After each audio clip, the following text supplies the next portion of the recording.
मैं सारी कौम को दावत दे रहा हूं कि आपने आना है पिंडी, आपने पिंडी आना है 26 तारीख को, हफ्ते को 1 और 2 के बीच में आपने पूरी कोशिश करनी है पहुंचने की। मैं खुद वहां आपसे इंशाल्लाह खिताब करूंगा और अगला लाएमल दूंगा। ये तहरीक रुकने नहीं लगी। मानते हो कि एस्टेब्लिशमेंट ने कोई इसके ऊपर साजिश नहीं की, लेकिन रोक तो सकते थी ना। जानते तो थे इनका माजी, फाइलें तो सारी पड़ी हुई हैं एजेंसीज के पास इनकी चोरी की। अस्सलाम वालेकुम, मैं हूं किरण नाज। पाकिस्तान में अहम तैनाती इस वक्त अहम तरीन मसला बनी हुई है।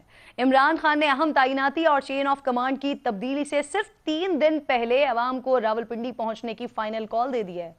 इमरान खान ने साजिश के बयानिए में एस्टेब्लिशमेंट के किरदार से भी यू टर्न ले लिया है। खान साहब ने आज एस्टेब्लिशमेंट को क्लीन चिट देते हुए एतराफ किया कि एस्टेब्लिशमेंट ने साजिश नहीं की, मगर वो उनके खिलाफ तहरीक अदम एतमाद रोक सकते थे। क्या ये वही खान साहब हैं जो कभी मीर जाफर कहा करते थे और कभी पूछते थे कि अमेरिका ने साजिश के लिए खत लिखा किसको था? मीर जाफर और मीर सादिक ने मिलकर पाकिस्तान की हुकूमत गिरा के 22 करोड़ पाकिस्तानियों की मुंतखब हुकूमत गिरा के ये चोरों को ऊपर मुसल्लत किया।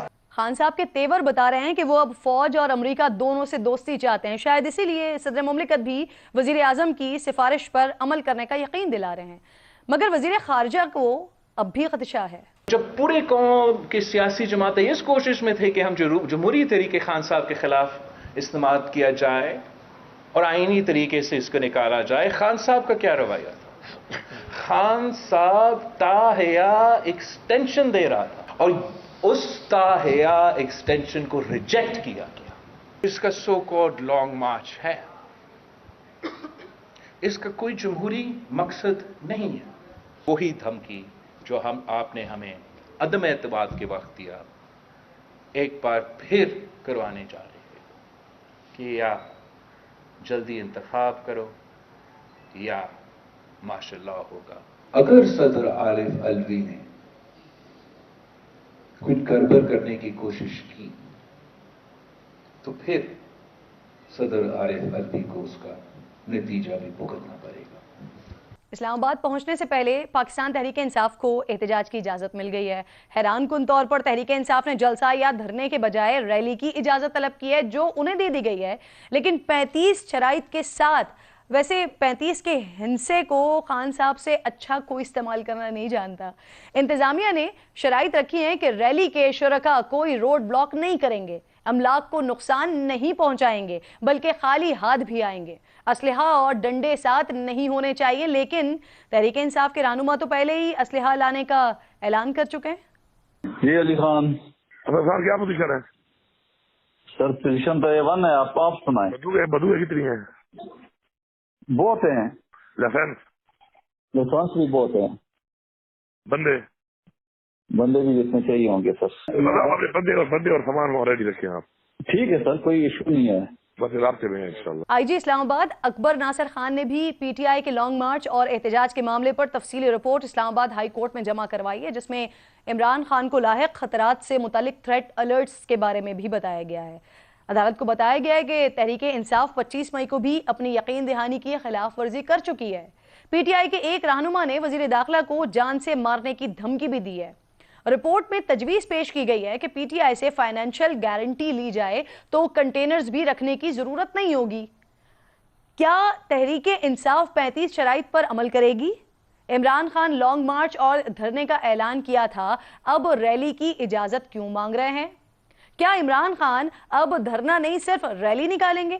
इन तमाम मामलों पर बात करने के लिए मुझे प्रोग्राम में ज्वाइन कर चुके हैं अता तारड़ साहब। अस्सलाम वालेकुम अता साहब। वालेकुम सलाम। सर, ये जो चेंज ऑफ कमांड से एग्जैक्टली 2 रोज पहले खान साहब पिंडी आने की बात कर रहे हैं, पिंडी आने की उन्होंने कॉल दे दी है, सड़कों पर निकलने की बात कर रहे हैं, क्या मिलेगा उनको इससे? देखिए, बात ये है कि ऑलरेडी इस्लामाबाद हाईकोर्ट में भी एक केस चल रहा है। पिछली दफ़ा भी जब ये इस्लामाबाद आए थे, इंतशार फैलाया, बदअमनी फैलाई, मेट्रो स्टेशन को आग लगाई, ग्रीन बेल्ट्स को आग लगाई, तो हासिल रसूल तो कुछ भी नहीं हुआ उससे। तो ये ऑब्वियसली एक उनकी कोशिश है कि मैं यहाँ के हालात ख़राब करूँ। जितनी अनस्टेबल गवर्नमेंट होगी उतना खान साहब को फ़ायदा होगा। तो जब से वो इक़्तिदार से बाहर निकले हैं, आप उनके बयानिए, और जो बयानिया वो यू टर्न्स पे बेस्ड है। पहले इन्होंने जो बैनुल अक़वामी साजिश का बयानिया घड़ा, फिर अमेरिका की तरफ दोस्ती का हाथ बढ़ाया, फिर फौज और इदारे के जो हसास ओहदों पर अफसर हैं उनको अटैक करने की कोशिश की, उस पर भी फिर वो यू टर्न लिया। तो ये मुझे समझ नहीं आ रही कि ये टांग का बहाना था कि या लॉन्ग मार्च को डिले करना था। बहरहाल वो जब भी आएंगे, एक मुल्क में कानून और आइन मौजूद है।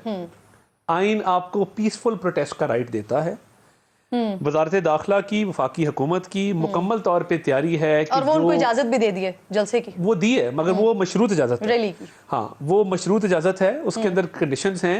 और इस्लामाबाद हाई कोर्ट ने भी आज कहा, उन्होंने कहा कि जी आप पिछली दफा आपने वायलेशन की थी। सो मैं ये समझता हूँ कि जो थिनिंग आउट नंबर्स की हो रही है, ये बात तस्लीम करनी पड़ेगी कि माजी में खान साहब ने बड़े बड़े शोज किए हैं, मैं तस्लीम करता हूँ इस बात को एज ए पॉलिटिकल वर्कर, मगर हाल में उनके पास उस तरह का क्राउड गैदर नहीं हो रहा जिस तरह का हुआ करता था। फेडरल गवर्नमेंट की पूरी तैयारी है कि इनको हर हाल में, अगर ये जो मशरूत इजाजत है उसकी कंडीशंस को वायलेट करते हैं, तो इनको भरपूर जवाब मिलेगा और कानून आनी हाथों से इनके साथ निपटेगा। दोनों शहरों के जो कंटेनर फ्री करने के लिए कैसी कैसी फाइनेंशियल गारंटी चाहिए, जिसका आईजी इस्लामाबाद भी तस्करा कर रहे हैं? देखिए, वो पहली बात तो ये है कि एक भी अगर वायलेशन हुई तो उसमें गिरफ्तारियां भी होंगी और जहां होंगे वहीं पर रोक दिया जाएगा, उससे आगे बढ़ने नहीं दिया जाएगा। ये बिल्कुल we are very clear about this. पहली बात तो ये है। दूसरी बात ये है कि फाइनेंशियल गारंटी फिर इनके किसी न किसी ऑफिस बेरर को कोई ना कोई अपनी प्रॉपर्टी या कोई ऐसी चीज रखवानी पड़ेगी और उसका फिर हुजम बैठ के इंतजामिया और पुलिस तय करेगी, मगर उसका हुजम इतना होगा कि वायलेशन करते हुए ये 100 दफा सोचेंगे। अच्छा, एब्सोल्युटली, इसलिए ये पॉलिसी बनाई गई। अच्छा सर, ये कुछ सीनियर सहाफ़ी हैं जो इस बात की जानिब इशारा कर रहे हैं, दावा कर रहे हैं कि समरी जो है ना वो वजीर आजम हाउस आ चुकी है। तस्दीक करेंगे इस बात की? देखिए, ये क्लियरली डोमेन जो है वजीर दिफा का है और मैं ये समझता हूँ as a Pakistani, as a patriotic Pakistani, ये ऐसा मामला है, इस पे ना चहमगोइयाँ करनी चाहिए, ना इस पे रूमर मॉन्गरिंग करनी चाहिए। देखें, ये हसास मामलात होते हैं और इस पे अगर आप डाउट्स कास्ट करें, अनसर्टनिटी जो है वो लेके आए, एक गैर यकीनी सूरत हाल का तासर दें, तो इससे दुश्मन ममालिक का फायदा होता है, पाकिस्तान का नहीं होता। मैं सिर्फ इतना कहूँगा कि जो होगा आइन और कानून के मुताबिक होगा और इस पर पॉलिसी स्टेटमेंट वजीर दफा देंगे। अच्छा, खान साहब की जान के खतरे के हवाले से फिर से बात हो रही है। इमरान खान साहब खुद भी कह रहे हैं, कल हाई कोर्ट में भी बात हुई। सर, इसके लिए आप लोग कुछ सोच रहे हैं? कोई पॉलिसी पंजाब हुकूमत के साथ मिलकर बनाई जाए कि खुदा ना खास्ता अल्लाह ना करे दोबारा कोई ऐसी हरकत या कोई कार्रवाई करने की कोशिश करता है, खुदा ना खास्ता, तो फिर अगेन गवर्नमेंट के ऊपर, फेडरल गवर्नमेंट के ऊपर इल्जाम आएगा इस बात? मैं कहता हूं कि खान साहब को मुकम्मल तौर पे सिक्योरिटी फेडरल गवर्नमेंट फराहम करेगी और ये हमारी जिम्मेदारी है। मैं पंजाब में होम मिनिस्टर था जब पिछला लॉन्ग मार्च निकला। खान साहब जिस जिले में भी, इवन ड्यूरिंग बाई इलेक्शंस, वो जो बाई इलेक्शन जिसका हमारे पे बड़ी वो एक फ्लैग आता है, खान साहब जिस जिले में गए हैं उनको वो बाकायदा हेड ऑफ स्टेट का प्रोटोकॉल दिया गया है, उनको सिक्योरिटी दी गई है। कभी भी इस मामले पे हमारी तरफ से लैप्स नहीं हुआ। जो वाकया हुआ है वो परवेज इलाही साहब की हुकूमत के दौरान हुआ है, वो परवेज इलाही साहब का सिक्योरिटी लैप्स है, जवाब तलबी उनसे होनी चाहिए। बट इस मामले पे हम बिल्कुल क्लियर हैं कि एक पॉलिटिकल पार्टी के हेड के तौर पे खान साहब को मुकम्मल सिक्योरिटी, अगर वो मुआहदे की जो शराइत हैं उन पर पूरा उतरेंगे और तयशुदा जो मुआहदा है उसके तहत इस्लामाबाद आएंगे, जो एनओसी दिया गया है, तो खान साहब को मुकम्मल तौर पे सिक्योरिटी फराहम की जाएगी। ये हमारी जिम्मेदारी है और इसमें अगर हमें पंजाब हुकूमत से भी रब्ता करना पड़े और उनसे कोऑर्डिनेशन करनी पड़े, ये हमारी जिम्मेदारी बनती है। इसको हम पूरा करेंगे, हर हाल में पूरा करेंगे। अच्छा, सदर साहब ऑलरेडी इस बात को क्लियर कर चुके हैं कि वो नई तैनाती में किसी किस्म का कोई रखना नहीं डालेंगे, लेकिन आज बिलावल बड़े अग्रेसिव थे।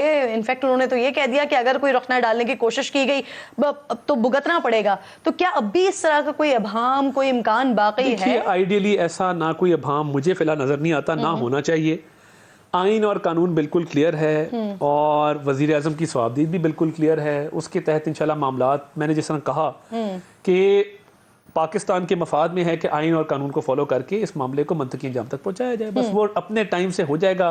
वजीर दफा की इस पे कुछ स्टेटमेंट आनी अभी तक तो आप कह रहे हैं कि कोई अभाम नहीं है, लेकिन अगर कुछ होता है तो फिर प्लान बी क्या है गवर्नमेंट का? नहीं, देखिए, मैं नहीं समझता कि इस पे हमें कबल अज़ वक्त जो है वो कोई चहमगोइयाँ करनी चाहिए। मेरा ये ख्याल है कि वज़ीर दफ़ा इस पे जब करनी होगी बात करेंगे, मगर इस हसास मामले पे मैं ये समझता हूँ कि गवर्नमेंट बिल्कुल कारबंद है कि वो आइन और कानून की मंशा को फॉलो करते हुए इसको मंतकी अंजाम तक इंशाल्लाह। अभी हम क्योंकि खान साहब की अब जान के खतरात के हवाले से बात कर रहे थे, तो जो रिसेंट उनके ऊपर हमला हुआ, अल्लाह ताला उनको ज़िंदगी सेहत दे, इसमें जो जाबाक होने वाला मौज़म है, इसको गोली नवीद के गन से नहीं लगी है। नहीं लगी, मैं तो डे वन से कह रहा हूँ। देखिए मैं तहसील वजीराबाद का रिहायशी हूँ, तो फिर किसकी गोली मैं आपको अर्ज करता हूँ। अगर आप मैंने डे वन से अपनी तमाम प्रेस कॉन्फ्रेंसेस में ये बात की कि मौज़म गोंदल नामी आदमी को नवीद वद बशीर की गोली नहीं लगी जो हमलावर है। अगर आप उस वीडियो को फ्रेम बाय फ्रेम देखें तो जब नवीद फरार हो रहा है और इब्तिसाम ने उसका हाथ पकड़ा है, इब्तिसाम उसका पीछा कर रहा है, मौज़म पीछे खड़ा है और मौज़म उसके फरार होते हुए गिरता है ज़मीन पे। और एक और बात, पोस्टमार्टम रिपोर्ट मैंने पढ़ी है, वो आप भी पढ़िएगा। उसमें एंट्री वुंड ऊपर है, एग्जिट वुंड नीचे है। एंट्री वुंड यानी गोली के दाखिल होने का एंगल अगर ऊपर हो और गोली के इखराज का एंगल अगर नीचे हो, तो इसका मतलब है कि हाइट वाली जगह से गोली मारी गई है। पहली बात तो ये पोस्टमार्टम रिपोर्ट से स्टैब्लिश हुआ कि गोली हाइट से मारी गई थी, यानी या कंटेनर से या किसी गाड़ी की छत से मारी गई। नंबर 2, वो राइफल का फायर है, खौल भी राइफल का मिला है और वो वुंड भी राइफल की बुलेट इंजरी है। सो राइफल तो खान साहब की या गार्ड्स के पास थी या खान साहब के अंदर के लोगों के पास थी। खान साहब अगर इस पे सियासत करना चाहते हैं वो कर रहे हैं। FIR तो देखिए, FIR स्वाब दी थी परवेज इलाही साहब की, उसमें जो ताखीर हुई उसको मुतनाज़ा बनाया गया। आज तक प्रॉपर फैक्ट्स दर्ज नहीं किए जा रहे। मंशा एक थी, टेरिटरी पंजाब की है, जुरिस्डिक्शन पंजाब गवर्नमेंट की, पर्चा दिया जाए जी प्राइम मिनिस्टर पे, इंटीरियर मिनिस्टर पे और एक फौजी अफसर पे। भाई क्यों दिया जाए? उनका कसूर क्या है? उनके खिलाफ आपके पास शवाहिद क्या है? सिर्फ इसलिए कि आप इदारों को मलाइन करना चाहते हैं, फेडरल गवर्नमेंट को इसमें गंदा करना चाहते हैं, तो आपकी मंशा के मुताबिक जिस मर्जी में पर्चा दे दें। चलें, तो अब जो भी कुछ आगे अगर PTI प्लान करेगा तो उसके लिए आप लोगों ने अपना तगड़ा प्लान कर अल्हम्दुलिल्लाह मेरे पे पहले इल्जाम लगता है कि 25 मई को मैंने कोई बहुत ज्यादा किरदार अदा किया था, तो बिल्कुल किया था, और बतौर होम मिनिस्टर मैंने ये ओथ लिया हुआ था, ये मेरी जिम्मेदारी थी। अब भी फेडरल गवर्नमेंट की इनकी सोच से ज्यादा अल्हम्दुलिल्लाह तैयारी है। अच्छा सर, अब मैं जरा तोशा खाना के हवाले से भी, क्योंकि मैंने आगे इसी पर बात करनी है, तो अभी तक क्या गवर्नमेंट को पता चल सका है? कल हमारे पास ही आपके एक इंटरव्यू में उसको बहुत ज्यादा जो है ना वो सोशल मीडिया पर वायरल हो रहा है कि आप गड़बड़ा गए।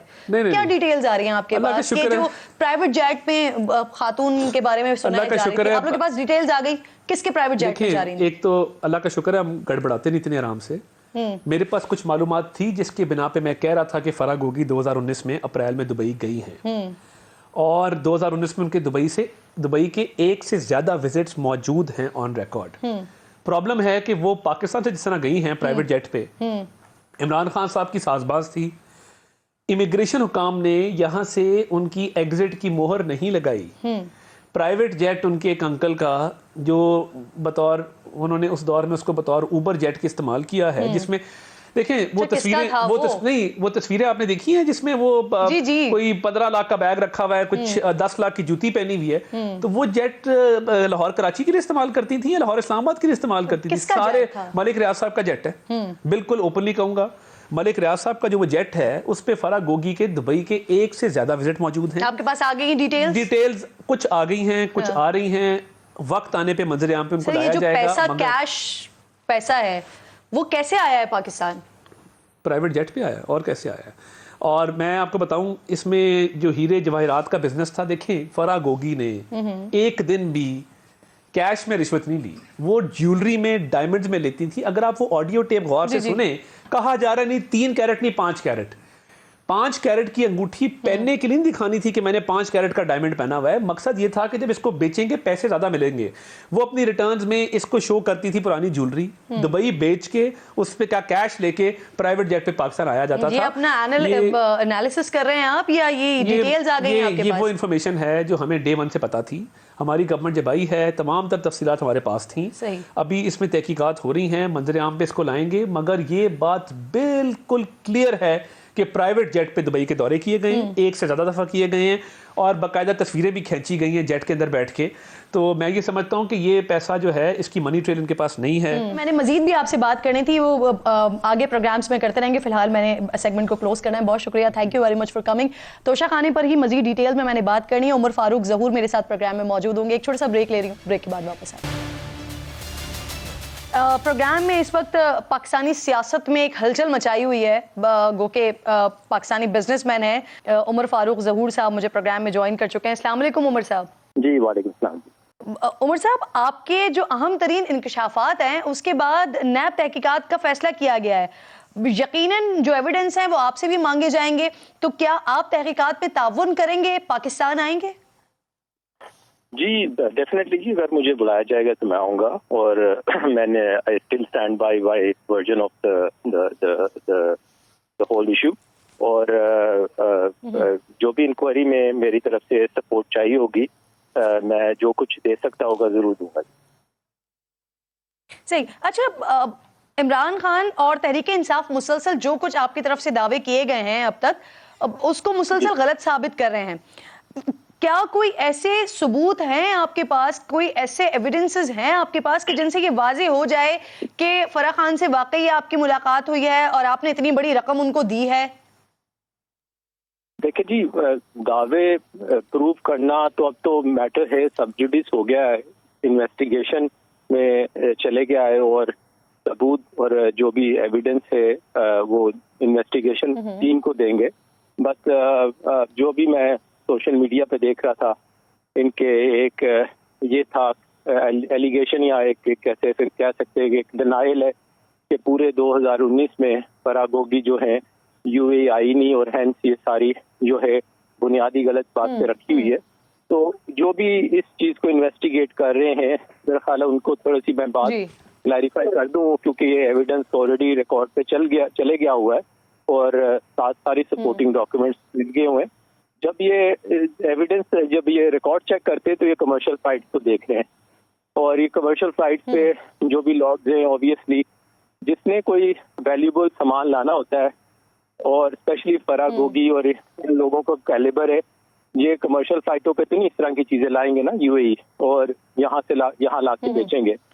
तो ये एक दावा ये भी हो रहा है उमर, एक दावा ये भी किया जा रहा है कि वो किसी के प्राइवेट जेट पर दुबई आई हैं। Is it true?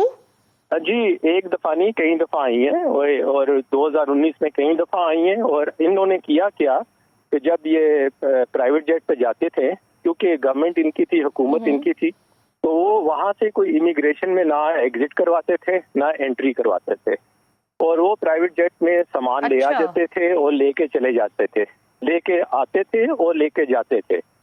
और वो लेकिन उमर यहाँ पर एक क्वेश्चन ये जरूर बनता है, चलें ठीक है, पाकिस्तान में उनकी गवर्नमेंट थी, पाकिस्तान में एंट्री और एग्जिट ना भी लगे एयरपोर्ट पर, तो वो किसी और मुल्क में जा रहे हैं, वहां तो एग्जिट और एंट्री लगेगा ना पासपोर्ट पर।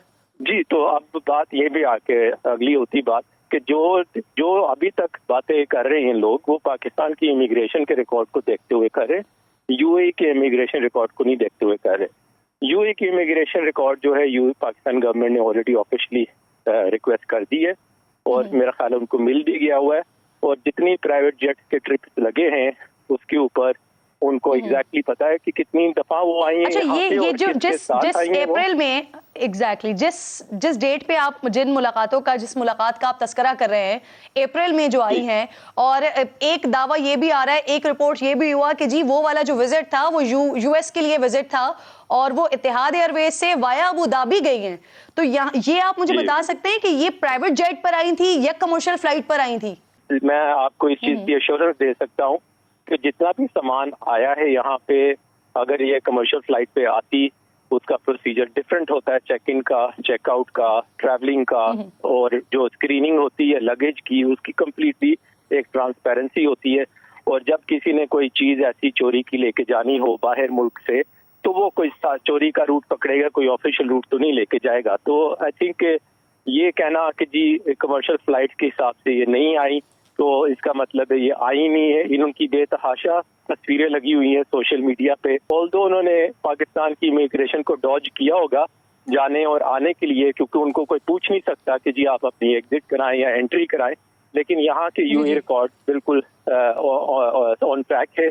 और उमर साहब, आपकी तरफ से जो इल्जामात सामने आए ना, ऑब्वियसली वो फिर आपको प्रूव भी करने पड़ेंगे, आपको साबित भी करने पड़ेंगे। तो अभी आप कह रहे हैं कि वो सबको मालूम है कि किसके प्राइवेट जेट में वो आती रही हैं, जाती रही हैं, तो आप एग्जैक्टली किसकी बात करें? आप मलिक रियाज के प्राइवेट जेट की बात करें?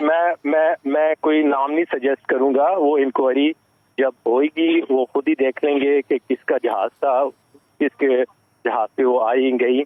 वो जहाज उन्होंने रेंट किया या उनको इन काइंड मिला, फैसिलिटेट किया, आई हैव नो आइडिया जी। उन्होंने किस कैपेसिटी में दोस्ती यारी में लिया, आपसे रकम लेकर वो वापस पाकिस्तान गई? जी उनको रकम यूएई में चाहिए थी and it's irrelevant for me कि वो कहाँ लेके आगे जाती हैं, because it doesn't have any meaning for me.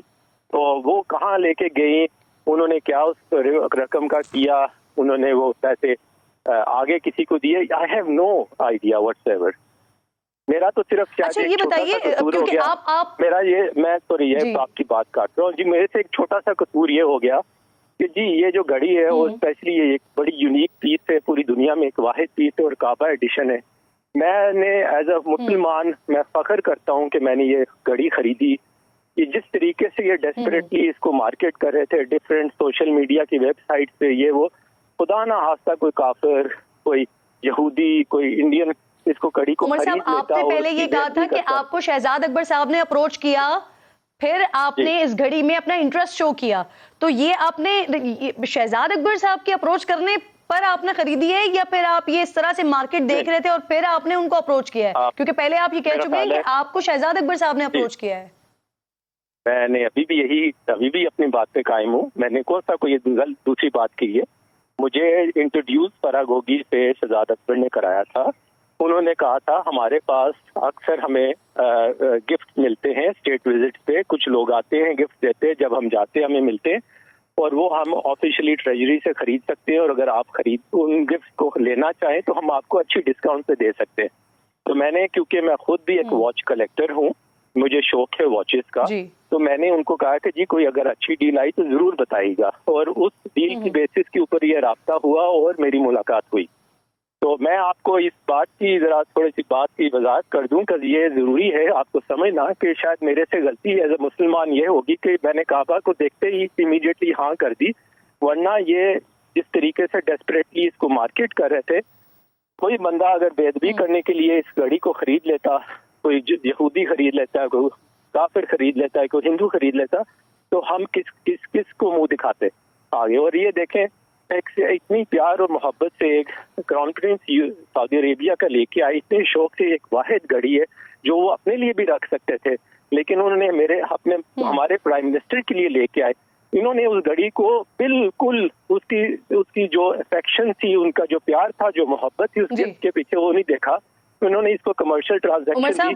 अब ये कह रहे हैं कि हमने ये घड़ी जो मार्केट में $2.5 लाख की बेच दी, ये तो बिल्कुल एक मजाक करने वाली बात है। ग्राफ की जो घड़ी है दुनिया की, मुझे ये बताइए, आपने जब आपसे डिमांड किया गया, जब आपको बताया गया कि इस घड़ी की कीमत इतनी है, तो आपने कहा कि आपने बैंक से अकाउंट से पैसे निकाले और पैसे निकालकर कैश की मद में फरागोगी साहिबा को दिए।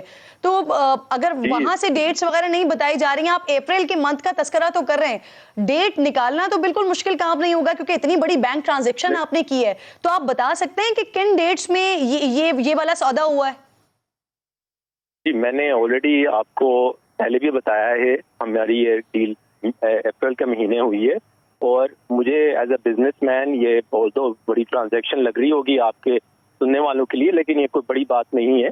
मैं ऑलरेडी काफी एक्सपेंसिव घड़ियां खरीदता रहता हूँ, मेरे पास और भी वैल्यूबल घड़ियां, गाड़ियां और बड़ी चीजें हैं जो कि मैं लेता रहता हूँ, और बैंक से पैसे निकाल के पे करना कोई उचित है मुझे तो नहीं समझ आ रही। इसको इतना बड़ा बात बनाई जा रही है, तो आम सी बात है, रोजाना की बात। और सर ये आपके लिए और आपके कैलिबर के लोगों के लिए यकीनन आम सी बात होगी, लेकिन बहुत सारे लोगों के लिए, लाखों करोड़ों लोगों के लिए ये बहुत बड़ी बात है, ये बहुत बड़ी रकम है, लोगों की पूरी जिंदगियां गुजर जाती हैं। इसलिए मैं आपसे पूछ रही हूँ कि ये जो इतनी बड़ी ट्रांजेक्शन आपने की है, उसकी कोई डेट आपको पता है?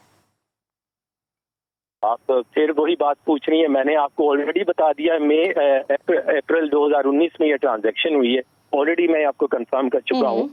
और बकाया जहाँ तक रह गया, इसका एविडेंस, मैंने पैसे लिए और कैसे पे किए, मेरी क्या फाइनेंशियल कैपेसिटी है, पैसे मैं दे सकता हूँ नहीं दे सकता, वो जब इन्वेस्टिगेशन वाले पूछेंगे तो मैं अपनी फाइनेंशियल स्टैंडिंग दिखा दूंगा कि क्या कि मैं अच्छा, इस घड़ी के अलावा, क्योंकि आप एक घड़ी की कलेक्शन करना पसंद करते हैं, रखना पसंद करते हैं, इस घड़ी के अलावा भी मजीद जो गिफ्ट्स हैं उसके लिए भी आपको राब्ता किया गया? जी मैंने और कोई इस तरह के गिफ्ट नहीं खरीदे, क्योंकि मुझे ये यूनिक पीस था, क्योंकि एक वाहिद पीस था, कोई और इस तरह का दूसरा पीस था नहीं। जो मैंने अभी इनकी जो अपना थ्रू मीडिया देखा है, नहीं, मजीद कुछ चीजें दिखाई गई थी आपको, आपने अपना इंटरेस्ट शो ना किया हो, लेकिन आपको इंट्रोड्यूस करवाई गई? नहीं जी, मैंने ना ही इंट्रोड्यूस कराई, ना ही मैंने देखी, ऐसे गलत बात होगी। और ये इसकी यूनिकनेस की वजह से ही मैं ज्यादा एक्साइटेड था।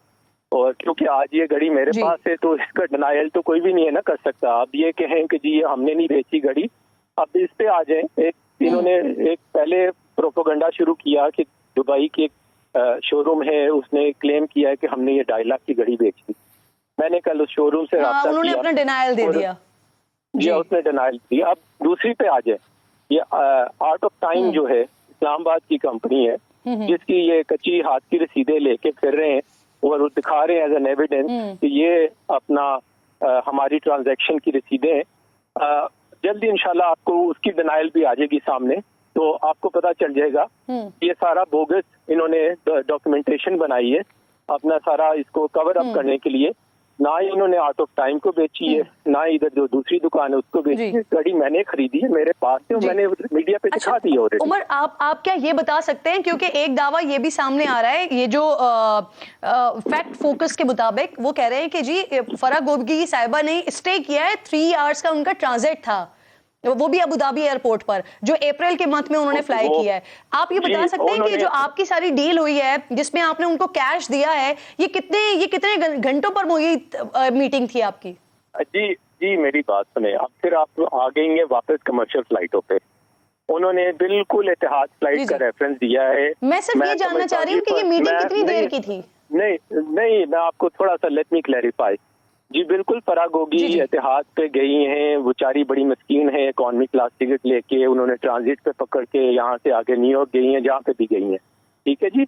और उसके बाद वो वापस आई हैं, और ऑब्वियसली उसके बाद वापस आने के बाद वो फिर जब आई होंगी तो उसका रिकॉर्ड बेसिकली जो है इमिग्रेशन के सिस्टम से नहीं निकल रहा पाकिस्तान के, बट यूएई इमिग्रेशन के सिस्टम में होगा।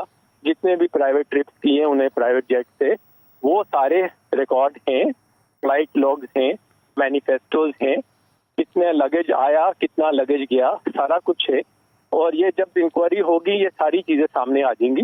तो do not worry about this, इंशाल्लाह हमें कोई प्रॉब्लम नहीं है। ये कोई आसमानों से तो नहीं गिरी ना घड़ी, मेरे पास कैसे पहुंची? अच्छा उमर, 3 साल तक खामोशी रखी है आपने। 2019 में ये आपकी सारी डील होती है, इसके बाद गुज़िश्ता हफ्ते आप मीडिया पर आते हैं, अब घड़ी की खरीदारी का आप दावा करते हैं, जबकि इस दौरान आपके खिलाफ हुकूमत पाकिस्तान की जानिब से कानूनी एक्शन भी होते रहे हैं। वजह क्या थी आपकी खामोशी की और फिर मंजर आम पर आने की, क्या वजह बनी है? जी, ये तोशा खाना का केस मेरा ख्याल अभी शुरू हुआ है, ये तो पहले था नहीं। और जब ये शुरू हुआ है तो मैंने, जब ये लिस्ट टीवी पे चल रही थी, तो आई सडनली रियलाइज के इसमें जो गुड्स हैं वो इन्होंने बड़ी ही नॉमिनल पीनट्स कह सकते हैं पैसे दे के वहाँ पे जमा करा के ये रिट्रीव किए और मुझे बेचे, और इन्होंने इसमें अपना प्रॉफिट कमाया है। तो आई फेल्ट कि ये बड़ी एक अनरीजनेबल सी बात है और ये एक अनएथिकल बात है। तो हेंस आई केम फॉरवर्ड और मैंने आके ये स्टेटमेंट दी। और स्टेटमेंट नहीं, मैंने कोई क्लेम नहीं किया, मेरे पास घड़ी है। अगेन मैं आपको फिर बात कर रहा हूँ, एक वाहिद घड़ी है पूरी दुनिया में, ये जिसके पास होगी he is the rightful owner. मेरे पास घड़ी है, सर्टिफिकेट्स है, पूरा सेट है। तो ये तो कोई डिनाइल नहीं है ना, मेरा ख्याल है कि जी घड़ी मेरे पास है और मैं ही राइटफुल ओनर हूँ। अब ये आती है सवाल जो अच्छा 2019 तक उमर जी उमर 2019 तक आपके पीटीआई हुकूमत के साथ बड़े अच्छे टर्म्स थे। अब 2 साल के दौरान तकरीबन आपके 32 बार पाकिस्तान के विजिट्स हैं। इन दौरों की वजूहात क्या थी? आपके इतने अच्छे ताल्लुकात थे, तो फिर ये खराबी की वजह सिर्फ यही बनी कि तोशा खाना केस सामने आया और फिर आपने सोचा कि आपको क्लियर करना चाहिए कि आपके पास ये मास्टरपीस मौजूद है? जी, तोशा खाना के बाद ही अनफॉर्चुनेटली शायद मैं फ्लैग हो गया इन लोगों के आगे कि ये बंदा बड़ा वेल्थी है, इसको पकड़े और किसी तरीके से इसको ट्रैप करें और इसके ऊपर केसेस बनाएं। तो मेरे पे सब्सिक्वेंट केसेस जिसका ये डंडोरा लेके फीट रहे हैं आज के दिन तक कि जी मेरे पे इन्वेस्टिगेशंस चल रही हैं, सारा कुछ है, ये इनके बनाए हुए केसेस हैं जो कि मैं obviously through court of law भुगत रहा हूँ और मैं उसको डील कर रहा हूँ। तो ये सब कुछ सब्सिक्वेंट हुआ है। केसेस मेरे पे इसके बाद बने हैं, और बने भी सिर्फ इसी वजह से कि मुझे इन्होंने प्रेशराइज करना था, मुझे कॉर्नर करना था और मुझे एक्सटॉर्ट करने के इन्होंने बहाने बनाए। ये ऐसा क्यों कर रहे थे? पैसे के लिए। और किस वजह से करना था? किसी को तंग क्यों करता है बंदा जी? आई थिंक जो इनका जो शहजाद अकबर साहब जो थे, उनका तो आई थिंक मेरा ख्याल है तारुफ की जरूरत नहीं है। सारी दुनिया को पता है कि वो अपनी पोजीशन में बैठ के क्या क्या नहीं करते रहे, और उनके पीछे करवाने वाले कौन थे वो भी दुनिया को पता है। तो ये अनफॉर्चुनेटली मैं इस ग्रुप के आगे ज्यादा एक्सपोज हो गया। इन्होंने मेरी शायद मेरी फाइनेंशियल कैपेबिलिटी समझ तो हुई। क्या आपको तंग करने के बाद या पाकिस्तान में जिस तरह से आप पर केसेस बनाए गए उसके बाद किसी को मैसेंजर के तौर पर आपके पास भेजा गया, या कोई आपको ऐसे इशारे दिए गए कि अगर कोई डील हो जाती है, या चले आप कह रहे हैं कि पैसे के लिए तंग किया, आप पैसे वैसे दे देते हैं तो फिर आपके लिए आसानी हो जाएगी? बिल्कुल, कई दफा हुआ और मैंने हमेशा डिनाई किया। और मैंने जो कॉमन फ्रेंड्स थे हमारे पीटीआई में, जो आज मैं उनको फ्रेंड्स नहीं कहूंगा क्योंकि ऑब्वियसली ये लोग फ्रेंड्स कहने के काबिल नहीं है, जो कि कम्प्लीटली डिनाइल में बैठे हुए हैं और सिर्फ एक बंदे को खुश करने के लिए अपनी दोस्ती यारी अच्छा बुरा जो है वो सब भूल गए हैं। तो इन लोगों को भी मैंने बीच में डाला। मैंने कहा ये मेरे साथ ज्यादती कर रहा है, इसको समझाओ, दिस इज नॉट ऑन।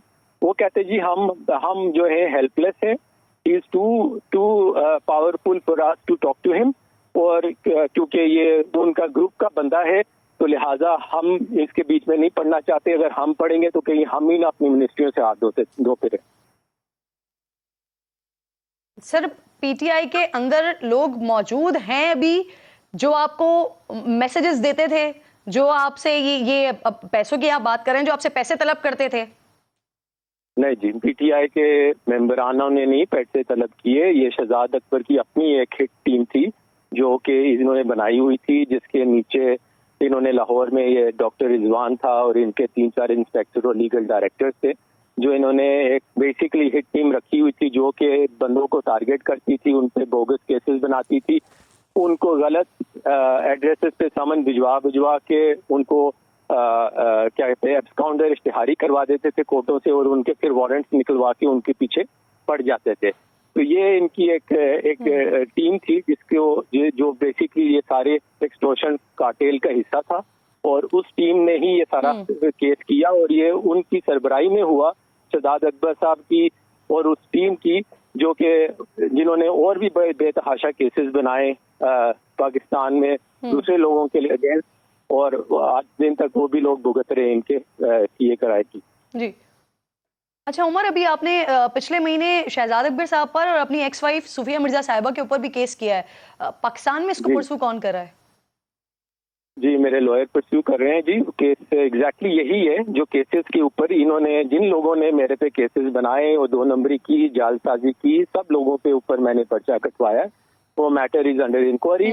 वो इंक्वायरी करते हैं, अपना जवाब दें, अपने आप को क्लैरिफाई करें जैसे मैंने किया, और अगर वो उनका कोई इसमें रोल नहीं नजर आएगा तो वो बरी हो जाएंगे। अच्छा, आप जो मैंने तस्वीर देखी हैं आपकी, तहरीक इंसाफ के कई रहनुमाओं के अलावा आपकी सदर मुमलिकत से भी मीटिंग हुई है, क्या आपकी कभी खान साहब से भी मुलाकात हुई है?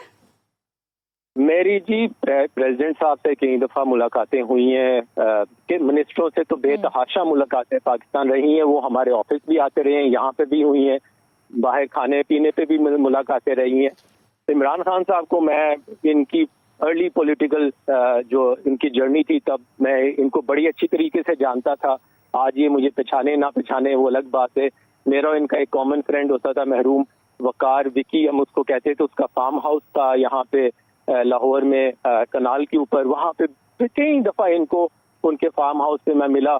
अब मैं इस डिटेल में नहीं जाना चाहता वो किस हालत में मैं मिला, बट इन एनी केस जो भी सिचुएशन है वो अपनी जगह पे मैं जानता था। फिर मेरा रास्ता खत्म हो गया, और ऑब्वियसली मैं दुबई में रहता हूँ, कारोबारी बंदा हूँ, have no political agenda. Umar sahab, आपने जुल्फी बुखारी साहब के साथ दोस्ती और राब्तों का भी दावा किया है, लेकिन उन्होंने भी मुस्तरद किया है।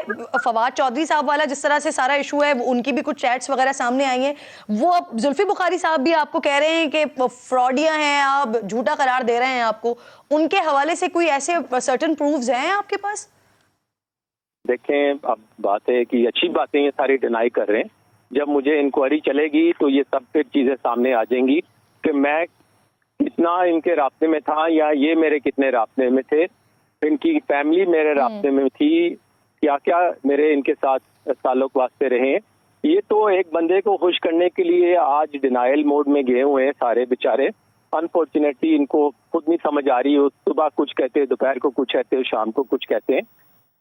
इन्होंने खुद ही क्लेम किया ये घड़ी 2.5 लाख की बिकी है एक वॉच डीलर से, फिर वही बात झूठी निकल आई। तो मुझे नहीं जरूरत अपने आप की बोनाफाइड एस्टेब्लिश करने की कि इसमें सच्चा कौन है झूठा कौन है। आप ऑलरेडी मीडिया ने इस चीज को असेस कर लिया है कि जिन जिन लोगों के झूठ आप लोगों ने खुद पकड़े हैं, तो मेरा ख्याल है question mark goes to them neither to me, because मैं हर बात की अब तस्दीक तो नहीं करने के लिए यहाँ बैठा हुआ।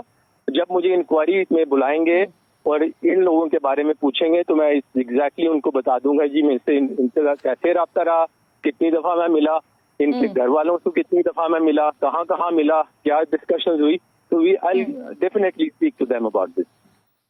अच्छा उमर, कुछ स्क्रीनशॉट्स तो वो मैंने भी देखे जहां पर एक जगह आपको कहा जा रहा है कि जी इनको जानते नहीं है, ये झूठे हैं या फ्रॉडी हैं, और दूसरी तरफ आपको भाई कहकर चैट की जा रही है, आपसे बात की जा रही है। ये इस एक पर्टिकुलर राब्ते के अलावा भी पीटीआई के दीगर लोगों ने आपके मंजर आम पर आने के बाद आपसे राब्ता किया, आपसे रिक्वेस्ट की कि इस मामले को रहने दें? नहीं, मेरा ख्याल है ये अगले दिन ही बात जब एक्सपोज होगी फवाद चौधरी साहब की, तो उसके बाद किसी ने मेरे से रब्ता करने की कोशिश नहीं की। ऑल्दो कि मैं बड़े सारे मेंबरान को जानता हूं, लेकिन I don't think they had any guts to reach out to me. सही। अच्छा, ये आलमी जरीदे वीजी ने आपके खिलाफ एक स्टोरी की थी जिसमें उनका दावा था कि कोविड वैक्सीन की डील और आपके किरदार के हवाले से उनके काफी सारे दावे थे। इस पर क्या कहेंगे, क्योंकि ऑब्वियसली इस वक्त आप सोशल मीडिया पर भी टारगेट हो रहे हैं, तो इस सिनेरियो पे काफी बहस चल रही है आपके हवाले से।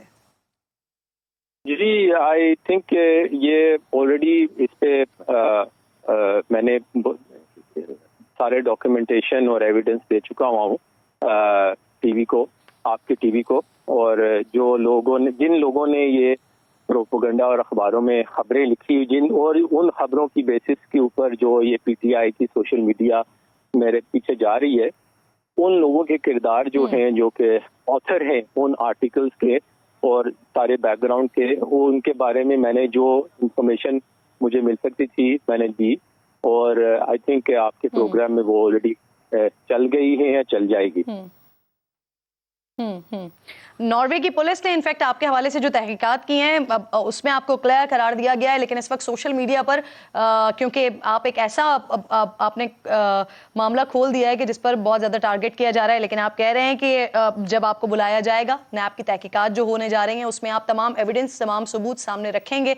बहुत शुक्रिया उमर फारूक ज़हूर साहब, प्रोग्राम में आप साथ मौजूद थे। बहुत सारे तहलका खेज इंकशाफात आप कर रहे हैं। फराह खान गोगी साहिबा के बारे में, फराह खान गुज्जर के बारे में आप कह रहे हैं कि वो प्राइवेट जेट में दुबई के एक नहीं मुताद्दिद बार सफ़र कर चुकी हैं। इसके अलावा शहजाद अकबर की टीम थी जो बाकायदा हरासा करती थी, ब्लैकमेल कर रही थी, पैसे तलब कर रही थी। और हैरान कुन तौर पर नाज़रीन जिन लोगों का नाम ले रहे हैं, FIA के साबिक सरबरा जो पैनामा JIT का हिस्सा भी रहे हैं, उनके बारे में बता रहे हैं कि वो लोग हरासा कर रहे होते थे, वो लोग ब्लैकमेल कर रहे होते थे, पैसों का मुतालबा कर रहे होते थे। पाकिस्तान आने के लिए भी तैयार हैं और तमाम जो बातें वो कर रहे हैं, जो दावे कर रहे हैं, उसके सबूत देने के लिए भी तैयार हैं। तो लेट्स सी कि अब इसकी फर्दर इन्वेस्टिगेशन होती है, कौन सच्चा कौन झूठा साबित होता है। प्रोग्राम का वक्त खत्म हो गया है। इंशाल्लाह नाज़रीन से मुलाकात होगी कल। अपना ख्याल रखिए, अपने मुल्क का ख्याल रखिए। अल्लाह ने के बाद।